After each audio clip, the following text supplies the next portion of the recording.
வணக்கம் நேயர்களே, இது சானல் ஜி. வெளிச்சத்திற்கு வாங்க.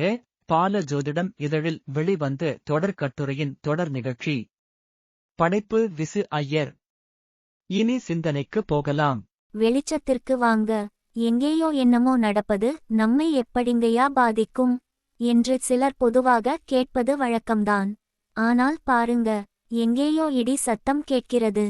அது நமக்கு காதில் கேட்கிறது. சில சமயம் பயமாக கூட இருக்கிறதே. பக்கத்து வீட்டில் தீப்பிடித்தால் நமக்கு கூட பயமாக தானே இருக்கிறது. கொரோனா காலத்தில் பக்கத்து வீட்டில் தட்டி நோட்டீஸ் ஒட்டி விட்டால் பயம் நமக்கு இல்லாமலா இருந்தது என்று யோசித்து பாருங்கள். அப்படின்னா இந்த கிரக பெயர்ச்சி கூட அப்படியா என்று சொல்ல வருகிறீர்கள்? புரிகிறது. இதில் கூடுதலாக சில செய்திகள் உள்ளது, அதை சரியாக புரிந்து கொள்ளுங்கள். அதாவது அதிசார பெயர்ச்சி ஒரு ராசி கட்டத்திற்கு குறிப்பிட்ட கால அளவுக்கு முன்பாகவே செல்வது. இயல்பு பெயர்ச்சி இது சரியான கால அளவில் இடம்பெயர்வது. வக்கிர பெயர்ச்சி இது ஒரு ராசி கட்டத்திற்கு பின்னோக்கி செல்வது. இப்படித்தான் இந்த ஆண்டு சனி அடுத்த சில மாதங்களில் பெயர்ச்சியாக பயணிக்கிறது. 9 கோள்களில் தலைமை கோளாக சொல்லப்படும் சூரியன் மாதத்திற்கு ஒரு ராசியில் இருந்து அடுத்த ராசிக்கு பயணப்படுவதை தான் மாதப்பிறப்பு என்று சொல்கிறோம்.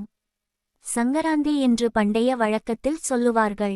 மகர ராசியில் பிரவேசிக்கும் நாளை தான் மகர சங்கராந்தி அல்லது தைப்பொங்கல் என்று சொல்லுவார்கள். மேஷ ராசியில் சூரியன் பிரவேசிப்பதை தான் சித்திரை என்றும் தமிழ் வருட பிறப்பு என்றும் கொண்டாடுகிறோம். இந்த கிரக பெயர்ச்சியில் இந்த வாரம் முக்கியமாகச் சொல்ல வருவது என்ன என்றால் ஆனியும் பங்குனியும் தான். அட, அதில் என்ன விசேஷம் என்று கேட்கறீங்களா? நாம் வாழ ஒரு இடம் தேவை. அது வாடகை வீடாக இருந்தால் தான் என்ன? கல்லை கொண்டு கட்டி வாழும் சொந்த வீடாக இருந்தால் தான் என்ன?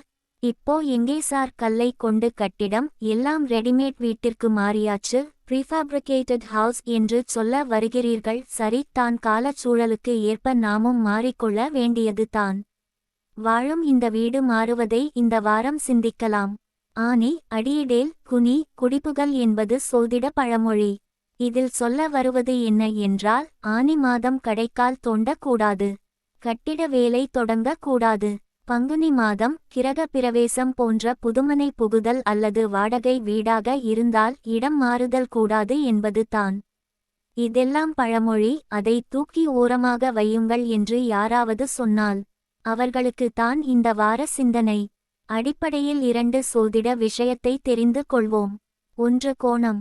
இது 1, 5, 9 என்பது நமக்கு தெரிந்து இருக்கும். இதில் அறம், பொருள், இன்பம், வீடு என்று 4 கோணங்களை கருத்தில் கொண்டு சிந்திக்க வேண்டும். மற்றது கேந்திரம். இது 1, 4, 7, 10 என்பதை நாம் அறிந்து இருப்போம். கேந்திரம் என்பது இடம். இது ஆக்கல் 1, 4, 7, 10, காத்தல் 2, 5, 8, 11, அழித்தல் 3, 6, 9, 12 என்ற கருத்தில் கொண்டு சிந்திக்க வேண்டும். இந்த கேந்திரத்தில் ஆக்கல் என்பது மேஷம் 1, கடகம் 4, துலாம் 7, மகரம் 10 ராசிகளையும், காத்தல் என்பது ரிஷபம் 2, சிம்மம் 5, விருச்சிகம் 8, கும்பம் 11 ராசிகளையும், அழித்தல் என்பது மிதுனம் 3, கன்னி 6, தனுசு 9, மீனம் 12 ராசிகளையும் குறிக்கும் என்று சிந்திக்க எடுத்துக்கொள்வோம்.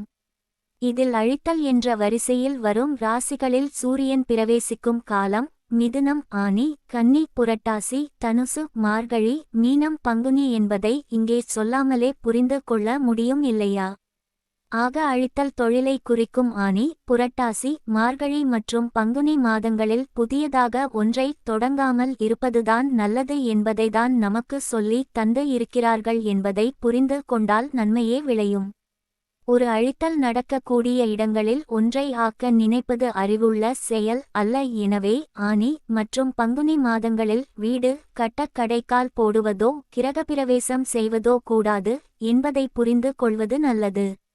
அப்படி மீறி செய்தால் அது விருத்தி அடைவதற்கு பதிலாக அழிவுக்கு இட்டு செல்லும் என்பது எதிர்மறையாக உள்ளதால் மறைமுகமாக குறிப்பால் இப்படி சொல்லி இருக்கிறார்கள் என்பதை புரிந்து கொள்ள வேண்டும்.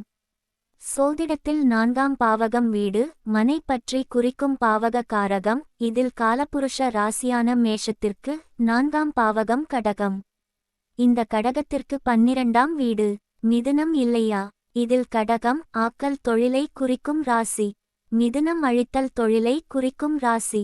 எந்த ஒரு பாவகத்திற்கும் அதன் 12ஆம் பாவகம் விரய பாவகம் என்ற அடிப்படையில் ஆக்கல் ராசியான கடகத்திற்கு விரய பாவகமாக மிதுனம் என்ற அழித்தல் ராசி அமைவதால் சூரியன் மிதுன ராசிக்கு வரும் மாதம் ஆனி மாதத்தில் என்பதால் வீடு கட்ட கடைக்கால் போடக்கூடாது. இதை சொல்வதற்கு தான் ஆனி அடியிடேல் என்று சோதிட பழமொழியாக சொல்லி வைத்து இருக்கிறார்கள். இதேபோல பங்குனி மாதத்திற்கும் என்பதை உங்கள் சிந்தனைக்கு விட்டு விடுகிறேன். ஒரு ஜாதகத்தில் குடும்பத்தில் கேது இருந்தால் அவர்கள் வீடு சந்துக்குள் இருக்கும் என்று சுலபமாக சொல்லி விடலாம்.